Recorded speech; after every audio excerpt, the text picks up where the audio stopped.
T-Mobile. So I'm curious, are you feeling the UFC is getting behind you a lot more now? You know, you headlines the pay-per-view at the end of the year, you co-main event of IFW, you headlined in Rio. It seems like when they need these fights for these big cards, you're one of the guys that they seem to call. So are you feeling the UFC machine behind you? I really appreciate everything UFC do it for me, for my family. I love to fight in this octagon, you know. That's always, I feel like that's a huge opportunity, you know. I'm fighting the best octagon ever in the world. 1,000 people watch me, millions of people watch me from TV. I love it, man. I really appreciate, and that's so cool, you know.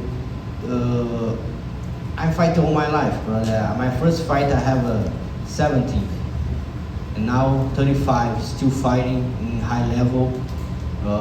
Show all the world my skills, you know. That's why I'm starting to fight, you know. I want to show everybody my art, you know. That's so crazy because I'm not like a huge fan of the social media and everything, but I love to people watching me fight, you know. That's what I do. Like when I go to the octagon, that's when you see the cannibal, the Pantoja, you know. But when I'm not the octagon, I'm a regular man, regular guy. But the opportunity to go to the octagon and feel freedom, that's what I like to say. When I go to the octagon, UFC, I feel freedom. I can do whatever I want to kill my opponent, you know. That's why I go to the UFC, that's why people pay me. People pay me to see what I can do to finish my opponent. I love that situation. I don't know if you have another sport like that, you know. You need to use all your skills to beat your opponent, you know, and feel freedom to do that, you know. That's why people love UFC MMA. Well, you've been doing this for a long time. Media and fans, they like to attach a storyline to these fights, and everyone keeps pointing to, you know, your fight against him on The Ultimate Fighter. And Kai was in here, and he's like, that was 9 years ago. I didn't know how to cut weight then. I'm in a different camp now. But he did admit, you know, when we fought, you were the #1 seed. He always kind of assumed you would be fighting for the title in the future. When you fought Kai all those years ago, did you see him making it all the way to the UFC title fight?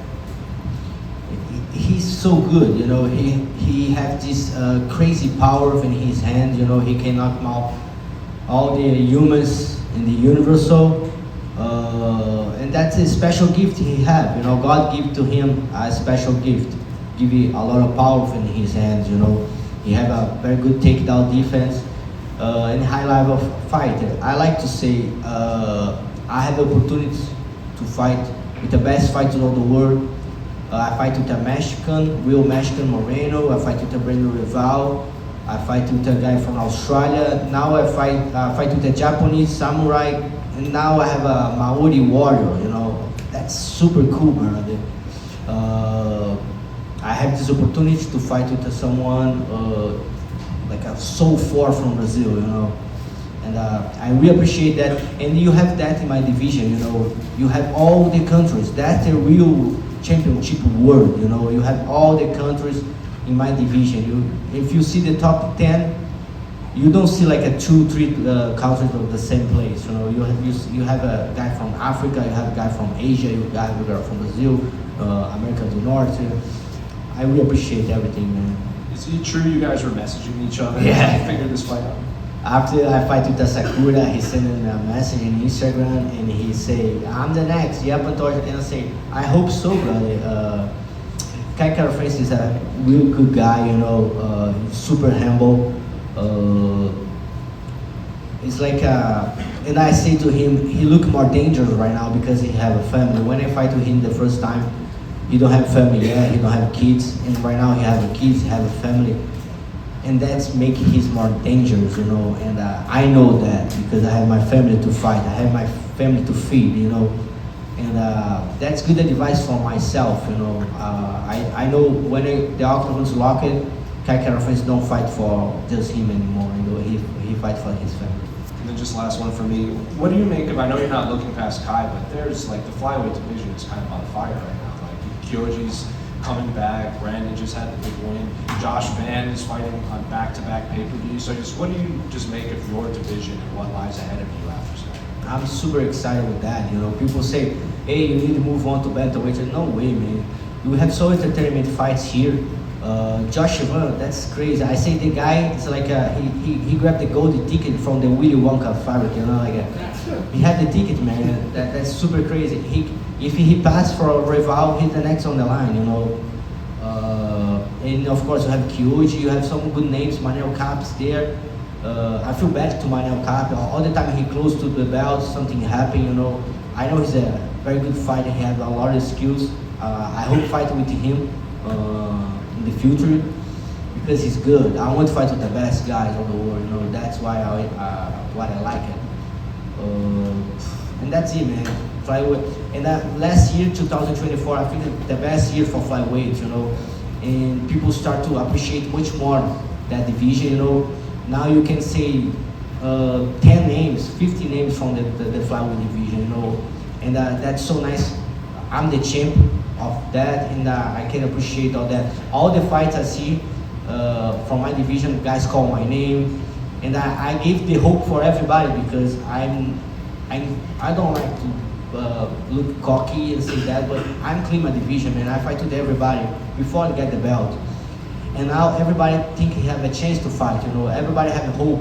Hey, maybe I'm next. Maybe I fight with the guy number top 10, Shaggy. The guys bring me Asakura. Now you have Kakara France, you know. Now Josh Van coming, Kyoji Gucci. That's super nice. Alex over here.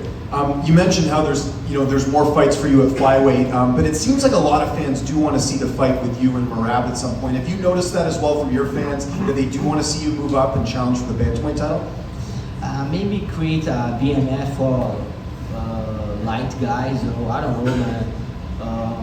I have a huge respect to Merab. When O'Malley say he stopped to smoking, he stopped to doing a lot of crazy things to fight with Merab, I felt, man, it doesn't matter, man. Merab is a warrior, man.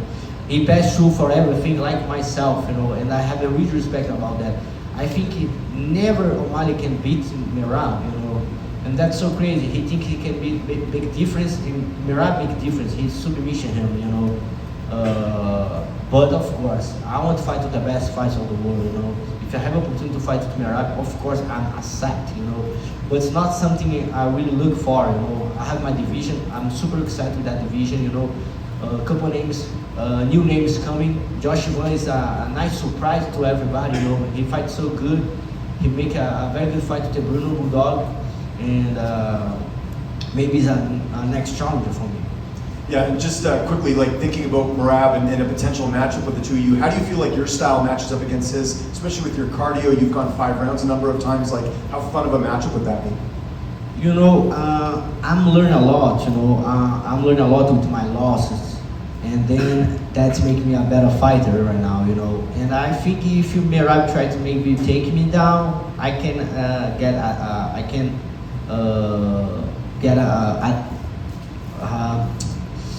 I can use that, you know. I can use my grappling. I have very good jiu-jitsu. I have strong guys in my in the America top team. I have very good bantamweights in my division in America top team, and I can make a very good training camp for him, you know. But of course, to go to 135, I need to get more pounds and everything, and I don't look for that right now. I have my division to protect, to defend. And I love to watch my division fight, you know, super entertainment fights, best cardio in the UFC. In that division, you need to be good in all the situations, striking, grappler, and I love to fight in flyweight division.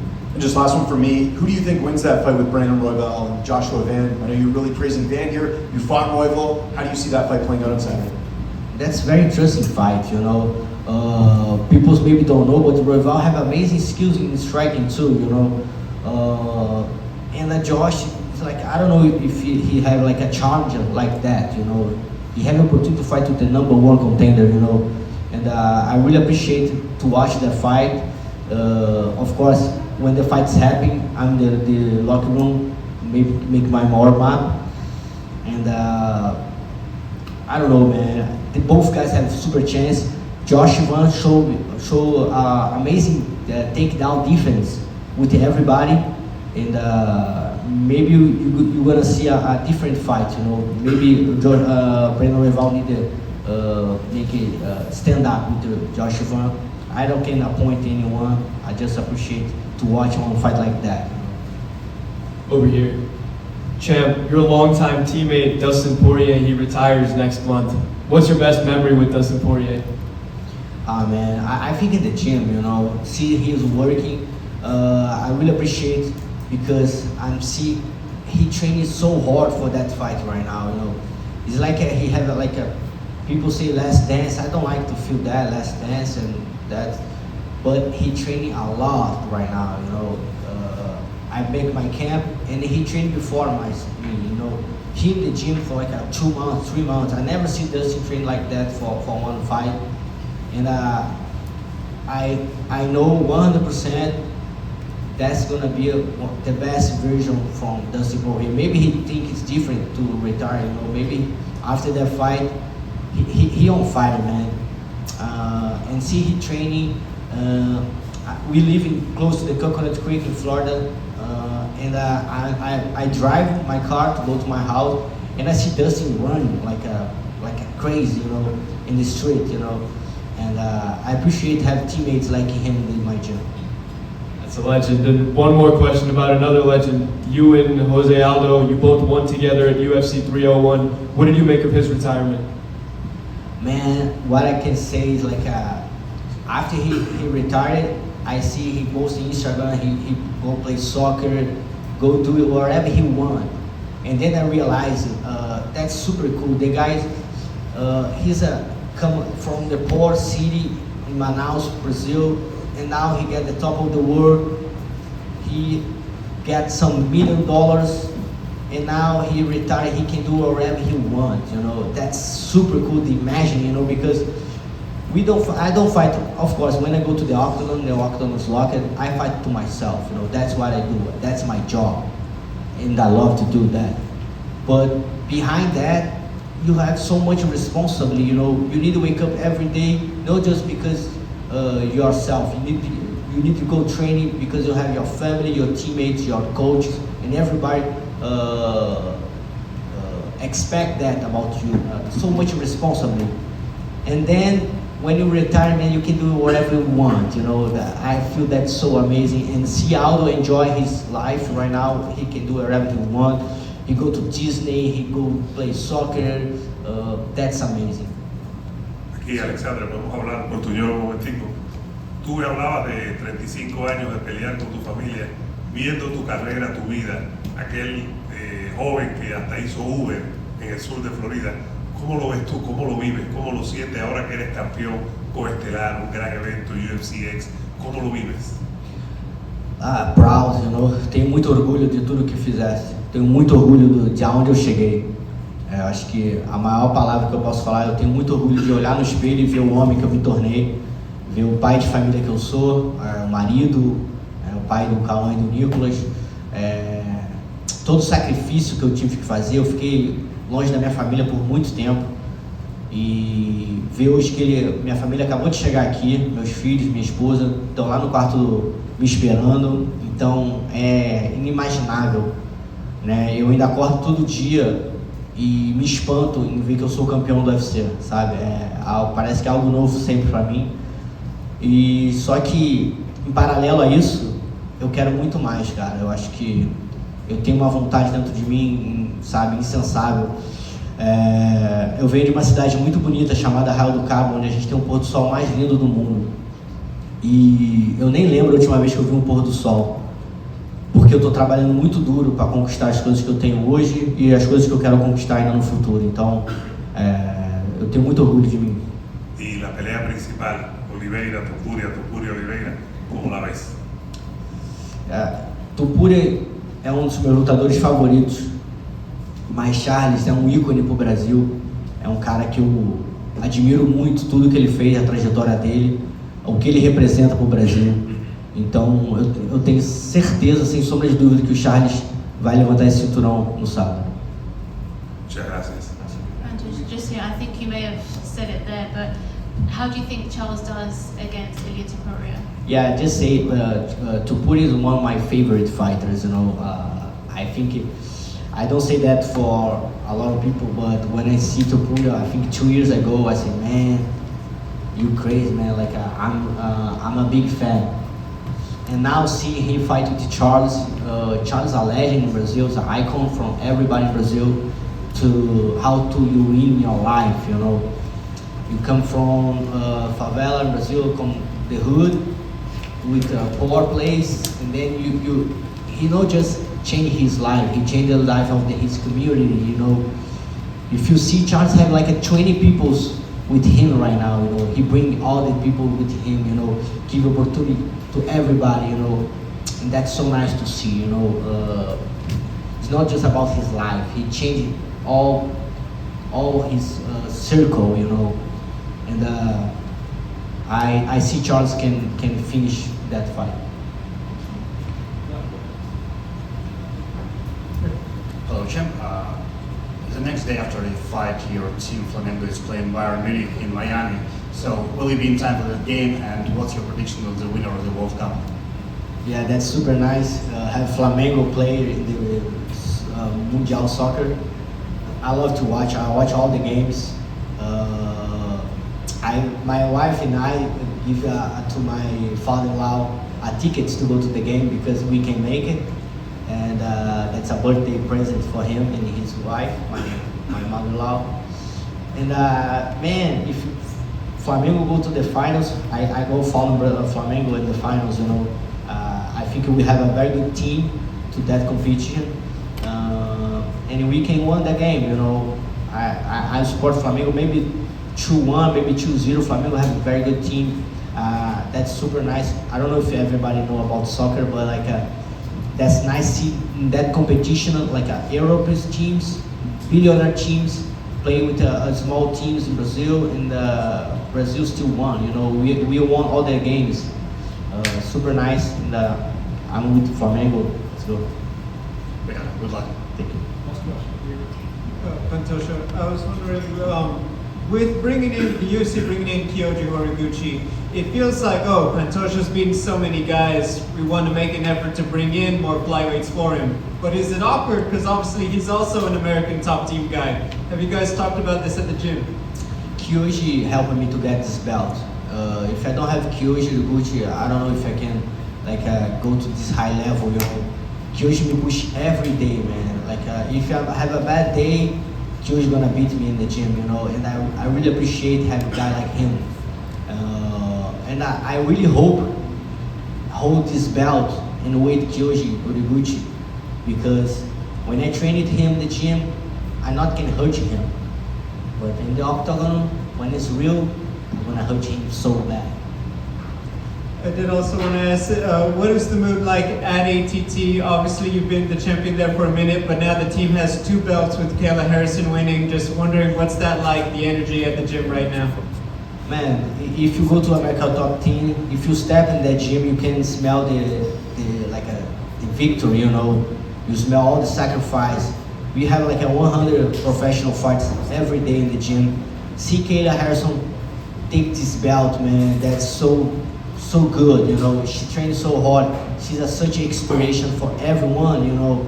And yeah, man, we have the best gym in the world. That's super cool. You train with these high level partners. And I say in my gym, man, everybody's so obsessed to the success, you know. Everybody trains so hard every day. That's crazy, man. In that situation, everybody's obsessed all the time, you know. You see guys training 3 to 4 times every day. In the same situation, you have Kayla Harrison, you have Pantoja, you have guys like Victor Diaz, one of my teammates. He followed his dream. He go to the gym. He's one of more trained in the gym, and he after the training he go working. He teaches jiu-jitsu class. He working another job and back to the gym to training. You have like all inspiration, you know. You have Kayla Harrison doing sacrifice, and you have this guy Victor Diaz training every day and working, you know. That's a lot, man. I really appreciate having a part of the team. I just say all the time I see the guy Dan Lambert, and I think everybody like MMA, it is like a be grateful to have Dan Lambert, you know, in everything he does for with the American Top Team. Thank you. Thank you guys, appreciate it.